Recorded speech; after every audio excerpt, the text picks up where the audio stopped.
Greater Sandton and beyond. Get ready for the Sandton Times Hour. With your host, Alexander. Ready, steady, go. Ladies and gentlemen, everyone in between and beyond, this is the Sandton Times Hour on Mix 93.8 and also available on all good digital audio platforms. As always, I'm Alexander Leipner, and this is edition 149. It's week 11 of 2024. And Vincenzo, it's 150 editions next week. Gosh, time flies. But what a milestone to reach. If you'd like to get in touch, you can send through your questions, your comments, your feedback, and you can do so by emailing editor@sandtontimes.co.za. You can connect on social media at Sandton Times and visit the website www.sandtontimes.co.za. And once again, if you're listening live on 93.8 right now, and not at a later stage, you can use the WhatsApp line. It is open, 084-822-0938. That's 084-822-0938. You see, if you talk too fast, you get all wrangled. Your tongue gets tied up. But if your tongue isn't tied up, but you're listening for the very first time, a very special welcome to you. It's good to have you tune into the Sandton Times Hour. And if you're a regular listener in Johannesburg, Pretoria, Greater Gauteng, anywhere else in South Africa or in the world for that matter, I'm happy to report that all is well in Sandtonland. Well, barring the water and electricity. Vincenzo, I don't know what your week was like, but my goodness. I ended up having a bit of renovations at my house, just doing some tiling. I needed to pull some old tiles out. And nothing like having a 3-day tiling project with no power and limited water or no water for 2 days. It really tests you. But then to add insult to injury, I'm on my last stretch of my thesis for my MBA, and all things willing, I'll be done this week. I'm handing it in, and then we're going to call it a day on this MBA. You'll never have to hear about it again. I'll never have to hear about it again. And thank goodness for that. But anyway, coming up on this week's show, Greater Sandton and Johannesburg experienced severe issues when it comes to water. And I catch up with an expert to chat about the state of our water and water supply, because I think this is a very important topic. And you won't want to miss this particular discussion. Then a Sandton chef has claimed the title of Best Hotel Restaurant. The full story coming up shortly. Are you a landlord or a tenant? Well, a new landmark ruling in the Supreme Court has revived the conversation around what to do when a tenant does not pay. And I'm going to get some legal opinion on this development. And finally, Sandton now boasts the highest multi-use venue in Africa. And I went along to the launch to find out a bit more. All these interesting topics and a little bit more are coming up in the next hour. But let's get things going with a bit of music. It's Ian Storm, Ron van der Buchen, and Mino with Runaway right here on the Sandton Times Hour on Mix 93.8. Promote your brand. Advertise your business. Our audience could be your next client. Contact the Sandton Times today.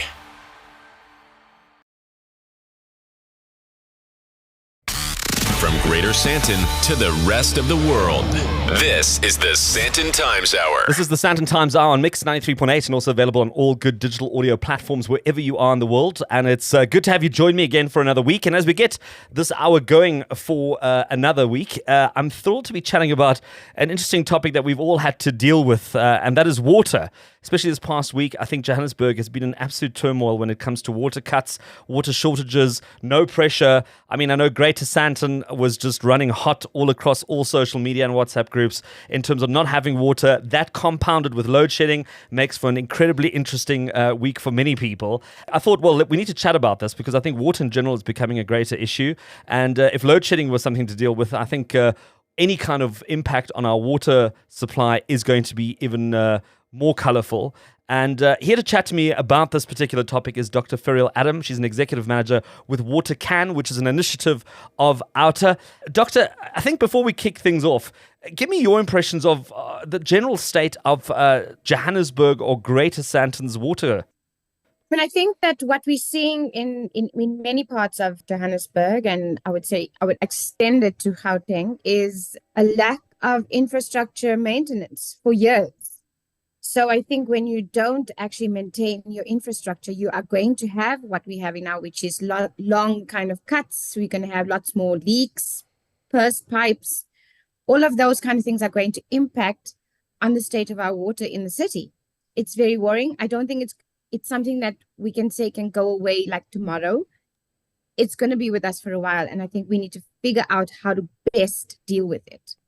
I mean, I think if this past week was anything to go by, I think we realized that with electricity, we've managed to make plans. We've gotten gas stoves and candles and backup batteries. When it comes to water, it's a very, very different exercise. I mean, I managed to get myself a JoJo tank, but that eventually also ran empty, much like many of the gyms in Sandton whose water backups ran empty when people were running to go have a shower. Never mind wash your hands, flush your toilets, all these other things. It's quite concerning. And I mean, a total collapse or a partial collapse of Gauteng's water system is something to be worried about. Completely. I mean, I think that it's exactly what you said, is that the reality is that South Africa could have a water crisis far worse than the energy one. With electricity, you make alternative plans, but there's just so much water you can buy or purchase. And at some point, people are going to start fighting with each other, which is the wrong kind of thing to do. But we have to be mindful as ordinary citizens that we are wasting water in particularly larger areas, middle class areas. And we have to start looking at ways to actually save. We also need to realize that we've been polluting our waters, whether it's throwing plastic into our waters. And then, of course, government right now is the biggest polluter of our waters because our wastewater treatment works are not functioning properly. So then you're polluting that water. So not only will you not have enough water in your taps, the water that's flowing past in those beautiful streams and rivers are actually polluted. So those are our challenges. We have to do something urgently before it gets any worse. Well, I want to touch on the circus that we had to deal with this past week in just a minute, but let's just talk about this pollution issue that you spoke about.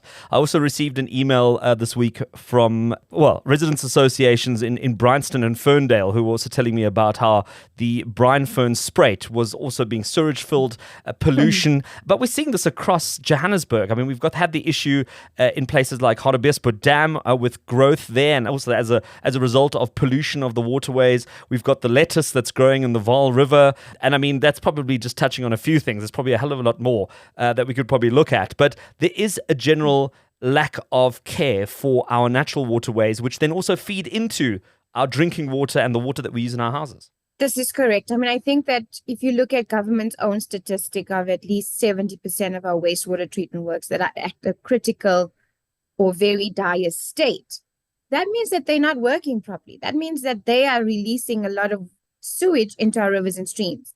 And if we look at the fact that our infrastructure is breaking down, manholes are overflowing, but also there's not enough education and awareness being done with people, because a lot of these blockages are because people are throwing things in their toilets that shouldn't be there.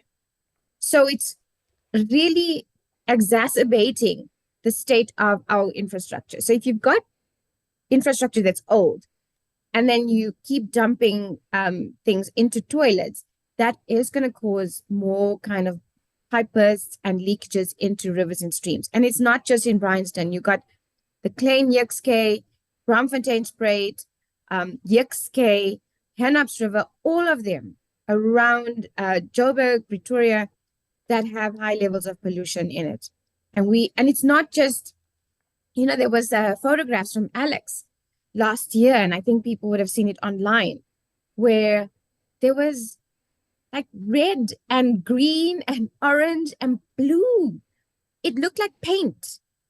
So you've also got industries that are dumping into these rivers and streams. Why? Because they know they can get away with it. So it sounds like it's a bit of education and, once again, law and order that needs to be brought back.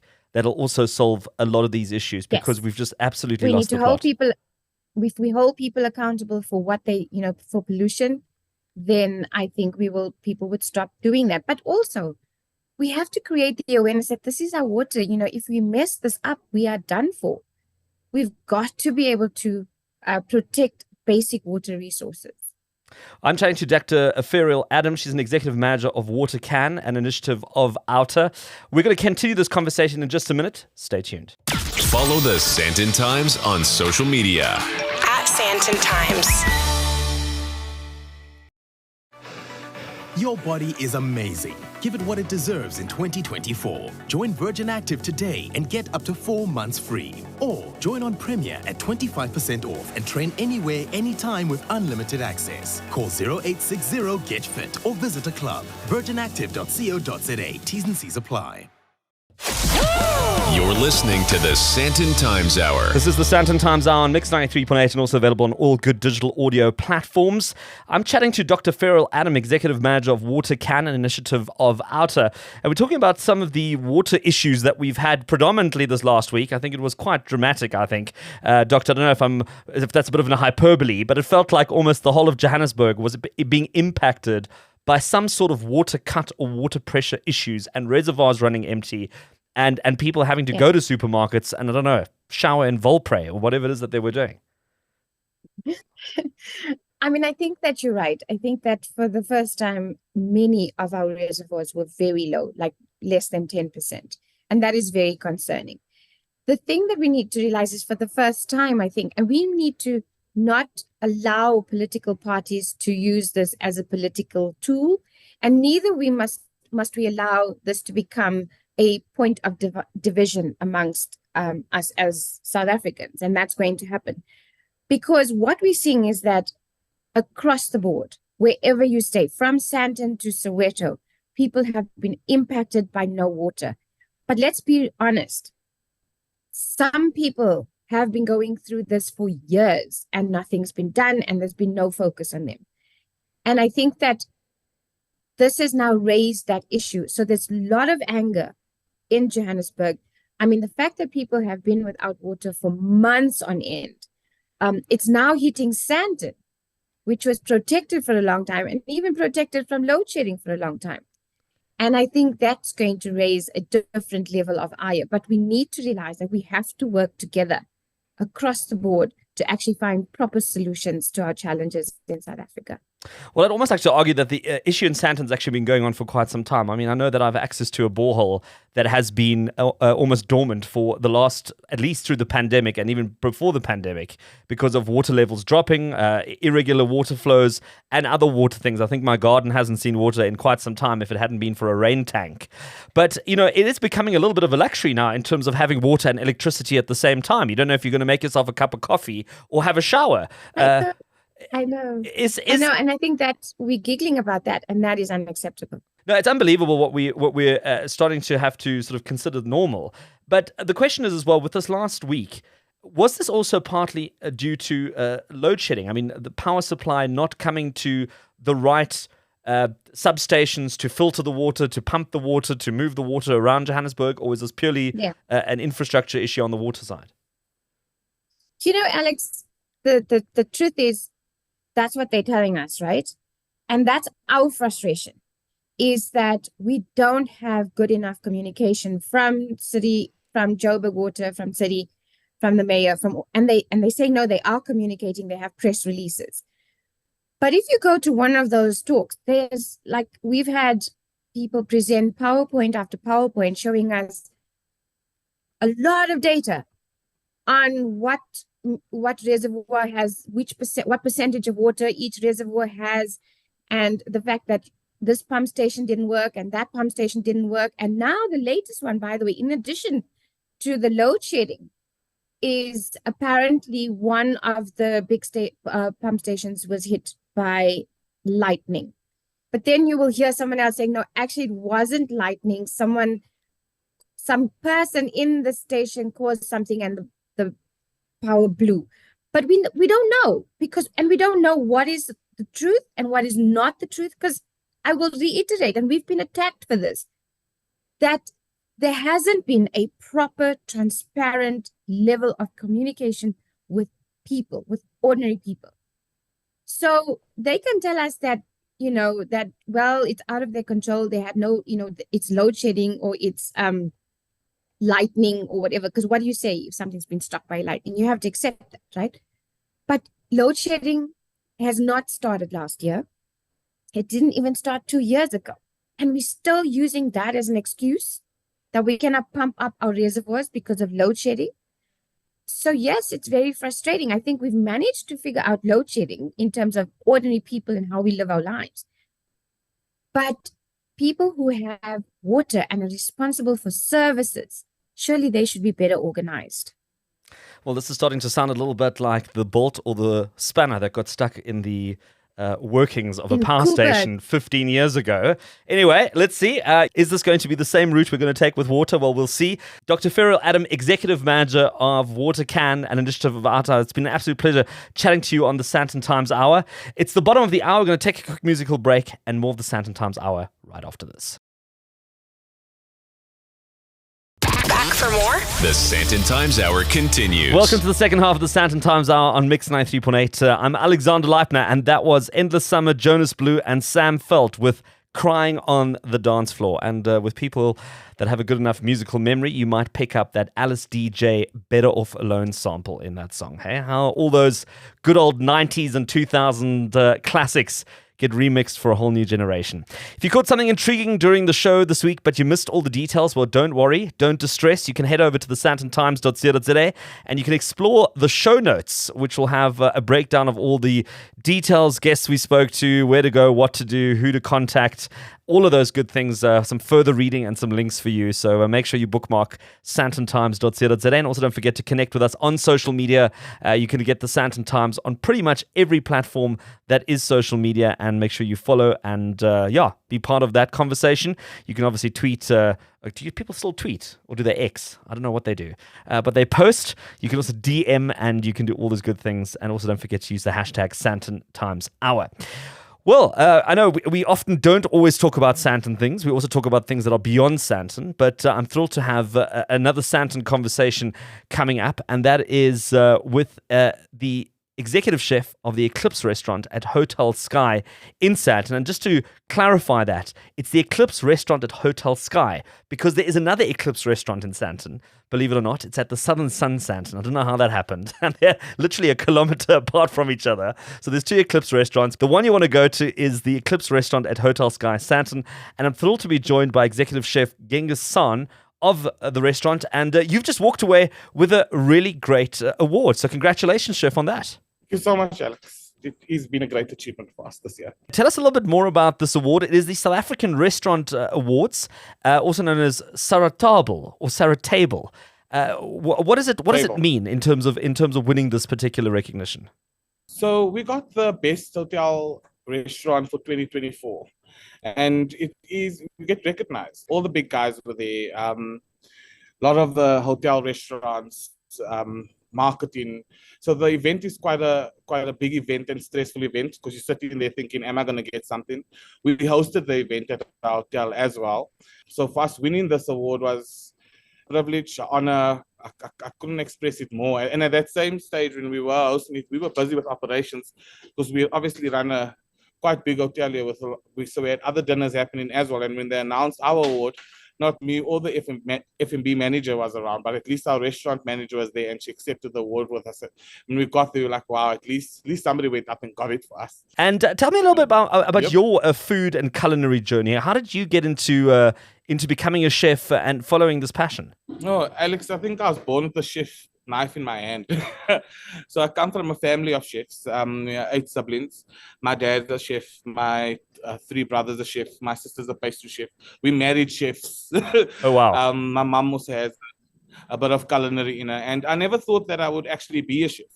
But yet, like, I loved cooking Sunday meals. I loved cooking in a clean kitchen. So I loved cleaning the kitchen first before I cooked as well. And I still never realized that was my take.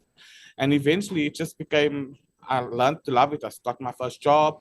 I never studied yet. I then started. My parents never had money to send me to school to further my education for my culinary skills. So I entered competitions and I actually got to the top 10 for capsicum through a house and home competition, and I won the competition. I won 69,000 Rand to go and study with them.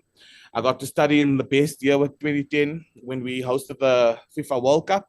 So we got to work. I got to work with a company called By Word of Mouth and the guys from Germany, and we produced all the meals while I was part of the team, and I was a student at that time, for all the VIPs suites in Johannesburg, and that was over 360,000 people. And to see that scale of food being cooked was amazing. And from there, after I studied, my career I think when you have passion and love for it, I always wore the hat of an executive chef. So whenever I saw something wrong, I reported it. And, lots of my colleagues sometimes would say, yeah, you'd be always ratting us out. And I'm like, it's not that, I'm doing my job. That's what we're here for. We need to do things right. I can't see if hygiene is not right or something's not correct. It needs to be reported, or it needs to be seen to or addressed. And I grew the ladder. I worked, I think from 2010, I went to work as a CDP at the Wanderers Club, Protea Wanderers. The following year, I joined the Wanderers Club as a sous chef. 4 months later, they gave me a promotion as executive sous. And in 2013, I got my first executive chef position with the Marriott Hotels. I opened up two hotels during the time. I opened up Fine Ice Mainland in Pretoria. And then during COVID, our chefs were, personally me, there was a time that I was kind of giving up on. Our hotel was not open enough at any better job, but it just weren't opening. And I was lucky enough to get a job with Radisson Red, and I opened up that hotel in the third wave of COVID. And now I'm at Hotel Sky with a lot of opportunity, and I'm enjoying myself still. Like, it's, if you love what you do, you wake up with a smile. If I don't wake up with a smile coming to do what I do, you won't see me here. Absolutely. It's just about that. And it translates into the food as well, I'm sure. Now, briefly, if people come to eat at Eclipse restaurant and they try some of your dishes, what's sort of the signature hallmark of this award-winning menu? When I did the new menu and we launched the new menu, I did a big thought process with it, with my sous chef. But I took a lot of flavors and we modernized it a bit and infused it of what I grew up with. And growing up in a chef's house, we got to eat good food. My dad cooked for us and he taught us from a young age authentic foods. And so we took a lot of that stuff and then obviously seeing what the market needs. So obviously we have a lot of vegan people these days and we need to cater for that market. So how do we make something fancy but still vegan and also have a dessert for them that it's not only fruit salad? And we put those type of items in there. And we've got cauliflower crepes for our vegan guests. I've got a coconut panna cotta, which is made with coconut cream. And yeah, obviously playing with new techniques of plating to make it look fancy as well, because we eat with our eyes as well these days. Absolutely. No. Well, listen, if you want to go check out Eclipse Restaurant, Hotel Sky, Sandton, some of the tremendous dishes, we put some of the pictures up on social media and obviously on the website. Go have a look at that. And of course, the proof is in the tasting of the pudding. So go make a plan to book a date night or some dinner that you've got planned. Chef Gengis San of the hotel, thank you so much for joining me on the Sandton Times Hour. Thank you, Alex. Thank you for having us. You're listening to the Sandton Times Hour. All right, recently I was chatting to a friend of mine. She was renting out a place and she had a lovely tenant in there and things were going unbelievably well, as they hopefully always do when you're trying to get into the property game and, build an asset. And then after some time, the tenant stopped paying and things started going very pear-shaped. And I think as a landlord, you tend to want to grasp at dramatic methods to try and either get your due rent for the property that you're renting out, or you then want to try and see if you can get rid of the person that is now literally occupying your property without paying to be there. But obviously there's rules and regulations and laws that govern all of this. And a recent Supreme Court of Appeal ruling has once again just boosted the protection against unilateral repossession of properties by landlords. But to give us a legal opinion of this, I'm joined by APA Africa candidate attorney Nadia Johnstone. And Nadia, it's good to have you on the Sandton Times Hour. Alex, thank you for having us. Nadia, tell us a little bit more in general terms. kind of what the general rules and regulations are around renting out a property and what I can do when a tenant stops basically sticking to the rules. It's a query we get fairly often because it unfortunately happens pretty regularly. And it's probably one of the worst feelings in the world because I guess a landlord starts to feel quite powerless. At the end of the day, the law and what it's really premised on and the basis of that is the Constitution. And so the Constitution definitely protects tenants from illegal evictions, and stemming from that constitutional right, we get the Prevention of Illegal Evictions Act. And so landlords really are put in a position where they have to follow a lot of due process in that. And unfortunately, a lot of the times you can't necessarily follow that procedure on your own. It's quite a technical one, and you would need to have the assistance of an attorney to help you get there. And so it becomes quite a frustrating process, I think, to the extent you're spending more on legal fees than to try and evict a person. But the process that needs to be followed essentially is to place the tenant on terms. So that would be done by way of a letter of demand, where you would make demand for the outstandings or cancelling the agreement if it comes to that. And past that point, to the extent you can't reach some type of a settlement negotiation with the tenants or get the tenant to then comply with their obligations, you would have to launch an eviction application. Would it be unfair to say that the law is in the favor of the tenant? I mean, do you find that the landlord generally is a little bit on the back foot? I think that's a tricky question because, especially from an attorney's side, you understand both sides. And so Sure. to have an opinion on one is quite hard because you really can rationalize the two. Ultimately, the judiciary, the legislature have all come to be in alignment, and they have to. I mean, it's the Constitution, and it's the constitutional right to have a home and to have a roof over your head. And that it's not necessarily a positive right in the sense the government must make sure you have one, but they can't allow for you to be deprived of one. And so that's where the law is focused. So my own personal opinion on it is hard to come to, but the law, I don't think, is necessarily taking sides. It has a basis upon which it's formulated, and that's the Constitution. And so everyone has to follow suit with that. And ultimately, the reason behind that is that we're going to get everyone to a point of having all their basic human rights met. And this is one of those steps, I guess, that the law is taking to ensure that. Well, let's have a look at this particular Supreme Court of Appeal ruling. The case was a dispute between a landlord and a lessor who sought to repossess a leased property due to the tenant's default on lease obligations. And instead of following the due legal process, the lessor chose to change the locks and effectively evict the tenant without the right legal processes. And the Supreme Court of Appeal intervened and declared the lessor's actions unlawful and unconstitutional.